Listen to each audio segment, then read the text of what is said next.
Hello, everybody. My name's Bernard Strutt. I am the head of UK student recruitment here at the University of Manchester. And I've been asked to pre-record this open day presentation, really for the benefit of either visitors who can't attend the talk on the day and want to either watch it in advance or after the event, but also so that we can use this video as a stream for visitors who we are unable to seat in our main lecture theatres. So the first thing I want to say is just a huge thanks for taking the time to visit with us today. Very much hope that you have a really good, enjoyable, informative day. The purpose of my presentation is really to set the scene for all of the activity taking place as part of our undergraduate open day and to introduce some of the features of the student experience, the undergraduate student experience.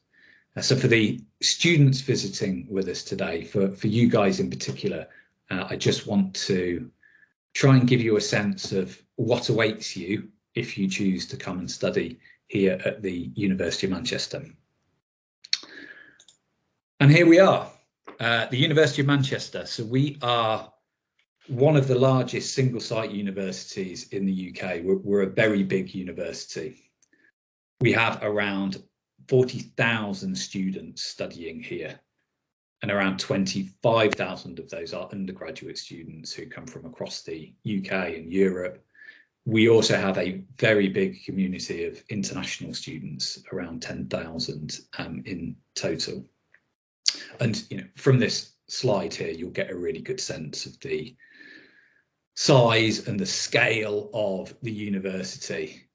So even the most energetic amongst you, even if you've come early and you're spending the full day with us, you're only going to get today quite a small snapshot of what the university has to offer.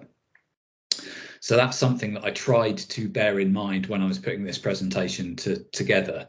I've included some images and also some video of parts of the university, parts of the city that you might not have the opportunity to reach today.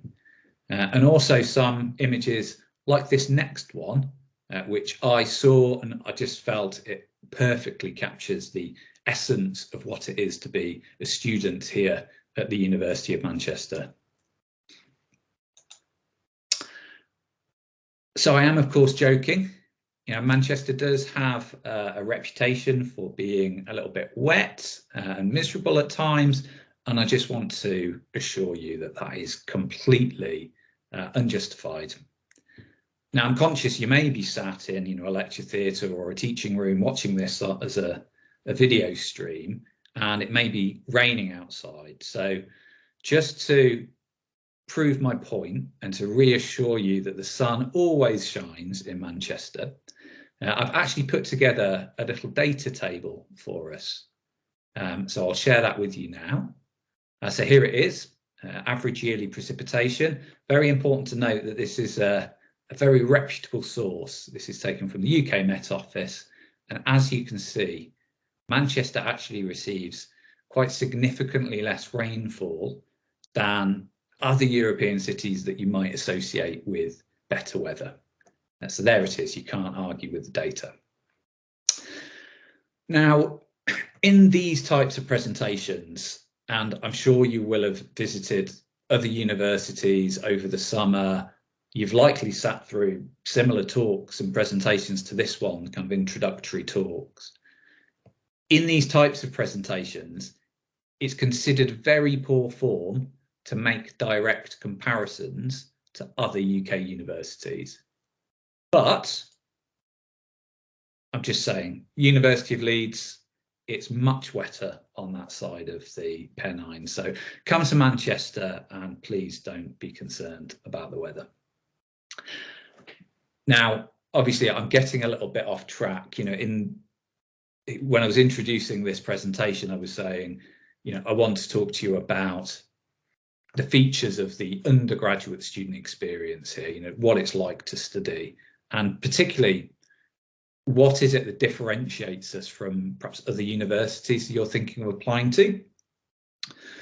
And I think to begin to answer that, we do need to, to begin to answer, what makes us different, what makes us distinctive. We need to look back at the history and heritage of both the university and of the city. Now, I'm sure many of you are familiar with the history of the city of Manchester. The city is often referred to as the original modern city. It was the birthplace of the Industrial Revolution. So a hugely prosperous city around the turn of the 19th century, where all of the industry was based around the production of cotton, and the city was inhabited by mill owners and factory owners and scientists. And those individuals are really important to our own history, in that it was them who encouraged the spread of education across the city. So they effectively needed a way to upskill their workforce, so they created a university. And we were founded in 1824. So we trace our roots back to the Industrial Revolution. And this is the Whitworth building, which was the original premises of the university on the Oxford Road in this part of the city. And this building is housing our student experience exhibition. So you'll be able to visit this building and take a look inside. Over the years, the university has also seen a number of groundbreaking achievements. Impossible for me to do that justice in such a short presentation, but just to pick out a couple of examples for you. Manchester is the home of the world's first stored program computer. It's affectionately called the Baby. There's a replica of the machine down at the Museum of Science and Industry in the city. Designed and built in 1948 by these two gentlemen here, Tom Kilburn and Freddie Williams. There were other computers designed elsewhere around the world at this time, but this was the machine, the first machine with the ability to store its own memory, which is really the feature that we associate with modern computing today. So very much a world first. We've also made very important contributions to civic society. So this is Christabel Pankhurst. So she studied for a law degree at the University of Manchester. She graduated in 1906, but she was unable to go on and practice because she was a woman. So instead, she committed her life to fighting that injustice and that inequality. And alongside her mother, Emmeline, she went on to become one of the driving forces behind the suffragette movement, fighting for women's right to vote. And as you are moving around campus today, I would just encourage you to keep a lookout for these blue plaques. They're on a number of our buildings, and they commemorate the discoveries and the achievements of academic staff who have worked here over the years. I'm not going to dwell for too long, though, on kind of history and heritage. I appreciate that our students in particular are thinking of applying to the university. You'll be much more interested in what the university has to offer you today. And I thought I would share with you this footage. You'll get the chance to explore our campus today, but this just gives you a slightly different perspective on our campus. Hopefully, what you will be able to kind of appreciate as you explore campus today is the level of investment there's been into the university in recent years. So over the course of the last 10, 12 years or so, we've invested around £1 billion in the university's estate, in new buildings and new facilities. And you see some of those on this kind of flyover video, but you will also get a really good sense from this footage of how some of those new facilities, this University Place building, where the main information sessions are run from today, Alan Gilbert Learning Commons, which houses flexible study spaces for use by our students. Those newer facilities kind of sit side by side. They're kind of nestled into campus alongside the more traditional Victorian architecture. That's the Sackville Street building close to the Oxford Road, and this is one of our cultural assets, the Whitworth Art Gallery, which is just a short walk up the Oxford Road. But as I was saying, there's been a lot of investment in recent years, just to pick out a couple of examples of that. So shortly before the pandemic, we completed quite major refurbishments to our Alliance Manchester Business School. So we have this wonderful new facility for students studying business and management courses.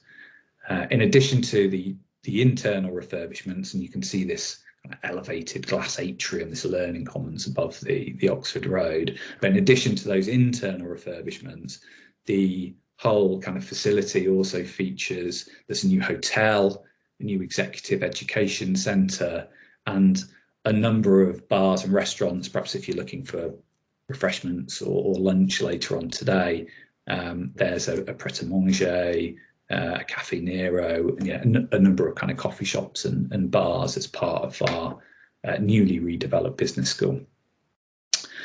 Hopefully you also spotted on the flyover at this building. So this is our new engineering campus, and hopefully, well, to give you a scale for this new development, the building immediately to its left is the aquatic centre, so an Olympics-sized swimming pool and leisure complex, which is completely dwarfed by this wonderful new facility. So our new engineering campus houses our 4 schools of engineering, 2 research institutes. It has a number of centrally timetabled teaching facilities.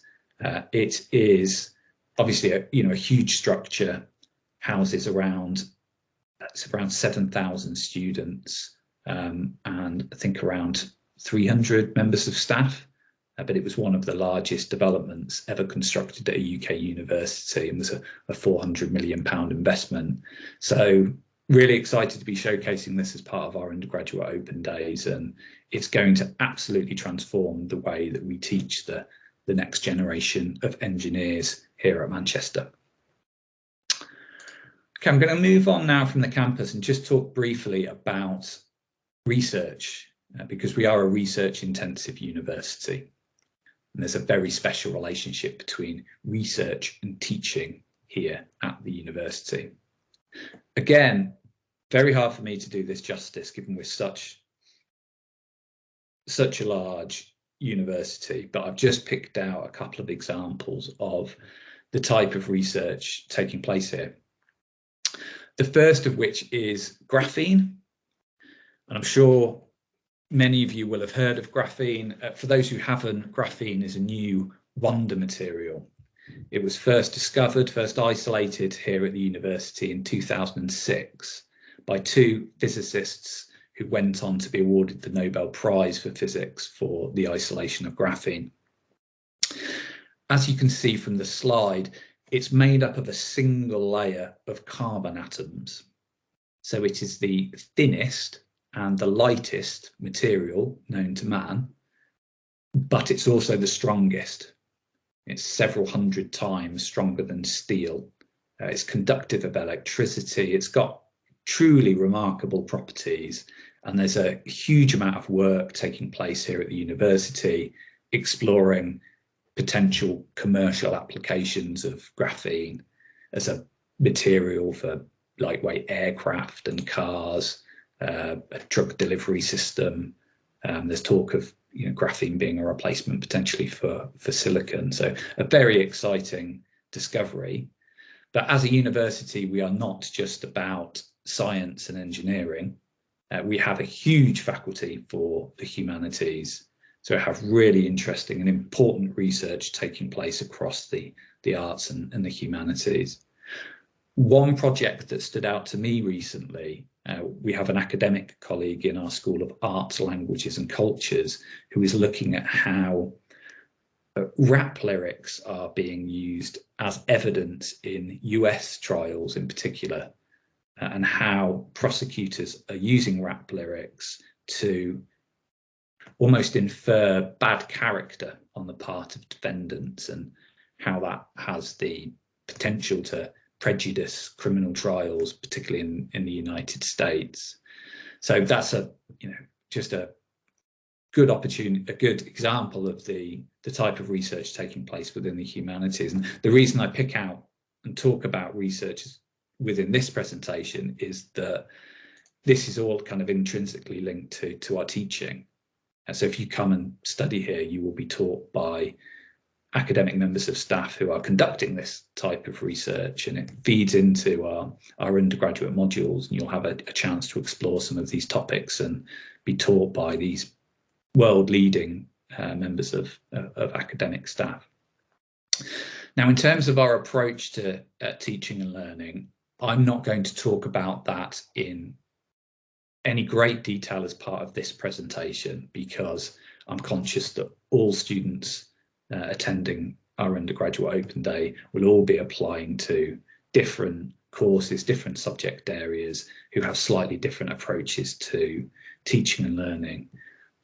By far the most important thing you will do today will be to go into our academic schools and departments and meet with teaching staff and current students, and they will be able to talk to you about some of what we offer, particularly in terms of teaching and assessment techniques, research-led teaching, teaching facilities, peer support, some of the things that you see listed here.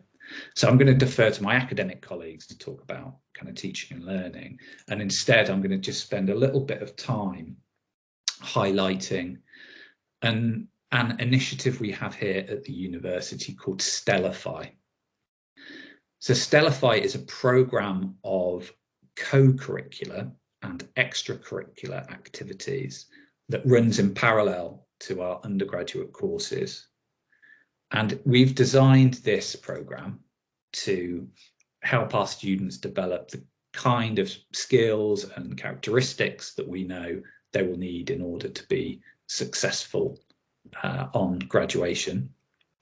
The Stellify programme is optional, so every student's interaction with the programme or pathway through it will be slightly different, but there's lots of things that students can do as part of this Stellify initiative. And I'm going to pick out now a few examples of those. So as part of Stellify, students, well, firstly, they can study abroad. So this is an option that is available to the vast majority of our students and allows them to go abroad either for a single semester or a full academic year. And there's a significant amount of choice. So we have partnerships with hundreds of universities across Europe, but we also have partnerships with, I think it's around 80 or 90 international partner universities elsewhere in the world. So we have students studying out in North America, Canada, Singapore, Australia, New Zealand. There's a huge amount of choice if this is something that you are interested in. But equally, we want to encourage students to expand their horizons academically, and we are looking to achieve this through our University College for Interdisciplinary Learning. So this isn't a physical college, you won't see it on your campus tour today. It is a virtual college that enables our students to select course units on topics that are completely unrelated to their undergraduate degree.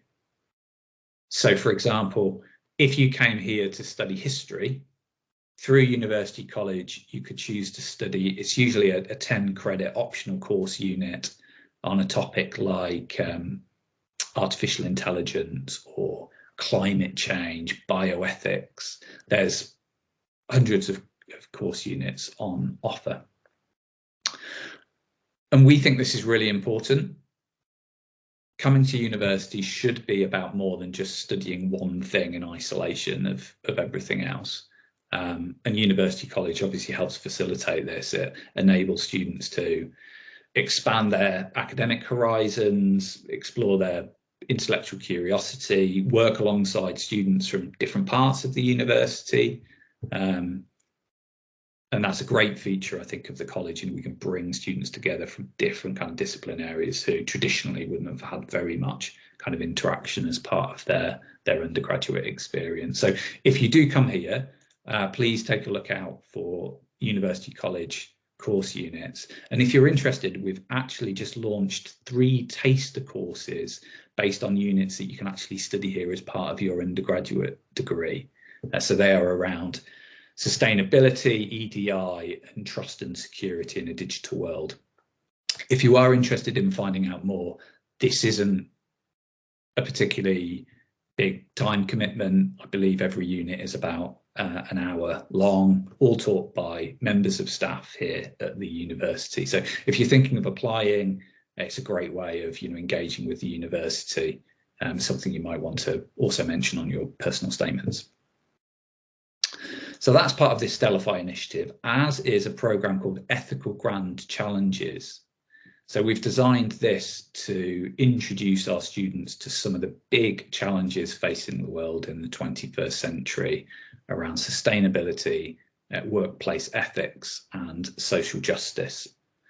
And this links to a big commitment the university has made to social responsibility. I've mentioned that we are a very big, very powerful organisation, and we want to be a force for positive change in the world. And the biggest contribution we can make to that, because we're such a big university, is through our students. We will graduate about, it's about 500,000 students over the course of the next 30 to 40 years. So the beliefs, the behaviours, of our students, that represents the biggest contribution we can make to a better world. So in order to expose our students to some of these issues, we've developed this program. So in each year of your undergraduate course, you will complete one of our ethical grand challenges that exposes you to some of these topics. And obviously the Stellify program and ethical grand challenges, it has all been designed to support our students in developing employability skills.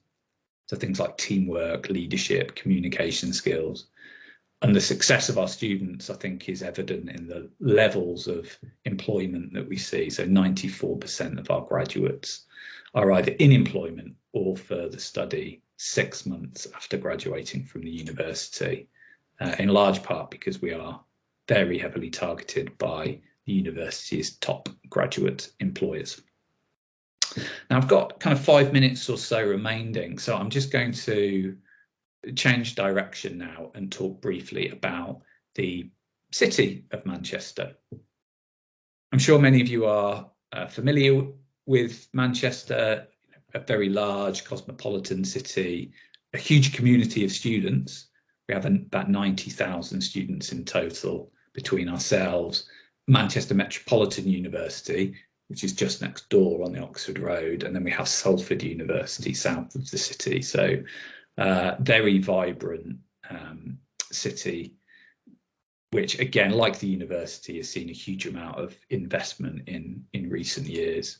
Culturally very rich, and has a very vibrant music scene. We have hundreds of music venues across the city, 3 professional orchestras, about 40 different museums and galleries, and we actually have some quite big venues here at the university connected to our students' union, Academies 1, 2 and 3. So we see some big name bands and artists actually coming onto campus to perform. We're also a city that is hugely passionate about its sport. And I'm sure many of you will recognise this image from Old Trafford, Manchester United Stadium. And just to share a quick anecdote with you, to illustrate how passionate Mancunians are about their sport and about their football in particular. I've been delivering this presentation for a number of years now, and I often use this slide, and most of my presentations are face-to-face, and a few years back, after one of my presentations, I was approached by a gentleman from the audience. He was actually accompanying his daughter at the open day, and he very politely pointed out to me that Manchester United isn't the only football team in the city. And he asked for my email address, which I thought was a little unusual, but no reason not to give it to him. So I gave him my email address. As I said, it was a Saturday open day. So I went home, I completely forgot about it. And then I came back into the office on Monday morning, and he'd actually emailed me an additional slide for inclusion in my presentation. So there it is, not to, so as not to offend any of the Manchester City fans. So just drawing the presentation to a close now, I wanted to pose this question. So is Manchester the right choice for you? Because I appreciate that's a question that all of our students in particular are going to be grappling with today. And I do hope that today is helpful in terms of enabling you to make a more informed decision. And I do hope that you perhaps identify with some of what we're saying in terms of what we prioritise here at Manchester and what you can get involved with, not least, Stella Fine, social responsibility. And I want to just wrap up this presentation by sharing with you a very short video. It's only a couple of minutes long, and it's not your typical university promotional video. It's a video that was commissioned for the installation of one of our former chancellors, a guy called Lem Cisse. And Lem is a really inspirational character, and he's also a poet. And I wanted to share with you some of his words in which I think there's a really important message, not just about what we're good at and what we stand out for as a university, but what we actually stand for as a university.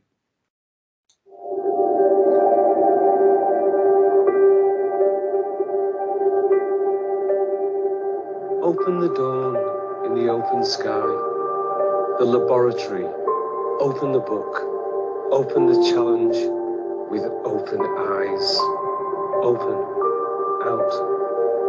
Look.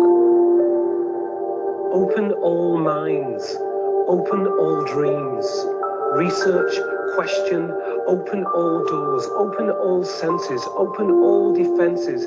Ask, what were these closed for? In the possibilities of light, the nature of trust, the strength of unassailable us. How strong the night lies as light aerates the dark, and atomic dreams multiply from a graphene heart. We who have walked the world in the name of here and where we came from, stand in this great city and say, I belong here. I belong. I bring my past, I bring my future, I bring my rights and I bring my song. I stand atop the University of Manchester. We belong here. We belong.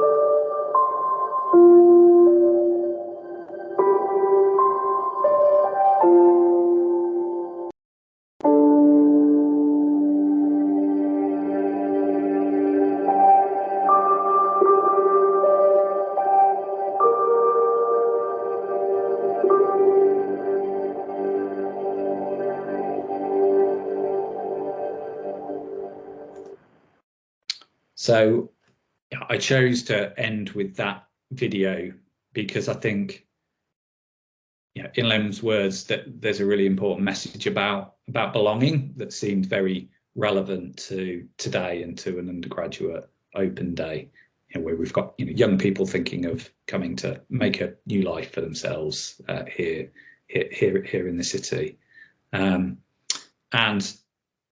I do very much want that to be the take-home message of this presentation. I'm conscious, at any open day, you will spend much of the day with people talking to you about what are reputable, world-leading elite university this is. And, you know, we make no apology for that. We are an elite university, but we are not an elitist university. And I do hope you get a sense of that today, of just what a diverse, what a inclusive, what a welcoming university this is. And I hope when you're going home later today, there's absolutely no doubt in your mind how welcome you would be if you chose to come and study here. So I'll leave it there, but thank you again for visiting with us today. And yeah, I hope you enjoy your undergraduate open day. Thank you.